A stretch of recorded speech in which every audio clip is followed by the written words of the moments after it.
Louis Althusser was a French philosopher born in 1918. While growing up, he was interested in school and Catholicism. Before he could enroll in a higher learning school, the army called his name, and not long after that, he was captured in war. All of the evidence for this comes from a journal he kept while he was in prison. He was a prisoner of war from 1940 until 1945. Being a prisoner is what could have started his depression. This depression would stay with him forever, which will be evident towards the later years of his life. After being released from his imprisonment, Althusser went on to become a scholar. He was a Marxist, which focused on philosophy. Althusser rose to popularity in the 60s and continued his scholarly work until he strangled his wife to death in 1980. Althusser was never sent to prison for it, though, because he was declared unfit to stand trial due to insanity. He was confined to a psychiatric hospital until he died a few years later.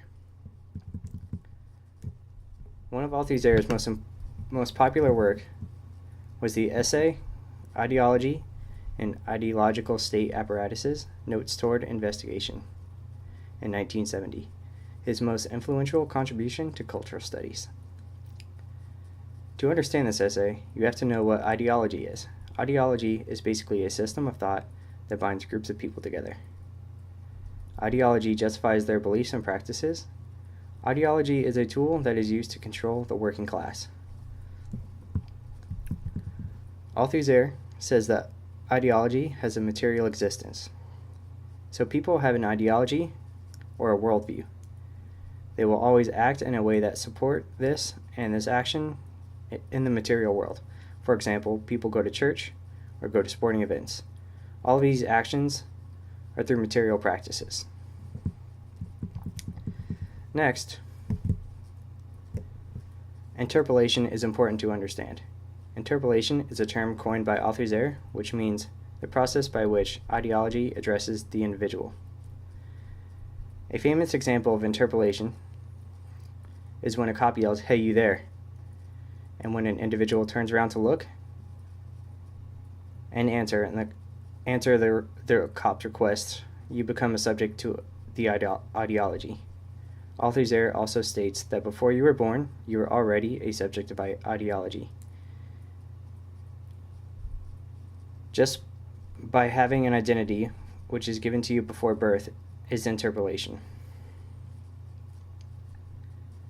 In his essay, Ideology and Ideological State Apparatuses, Althusser describes ideological state apparatus versus the repressive state apparatuses.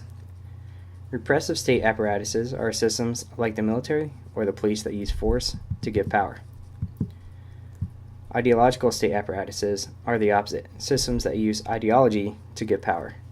These systems include religion, education, family, and even politics. Both ideological state apparatuses and repressive state apparatuses secure the ruling class domination of the lower class. These have to be used together to keep the domination. Just being repressive doesn't guarantee compliance, and the same goes for ideological states.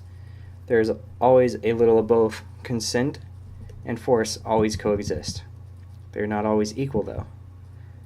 These are a few of the thoughts and ideas that Louis Althusser has contributed to cultural studies.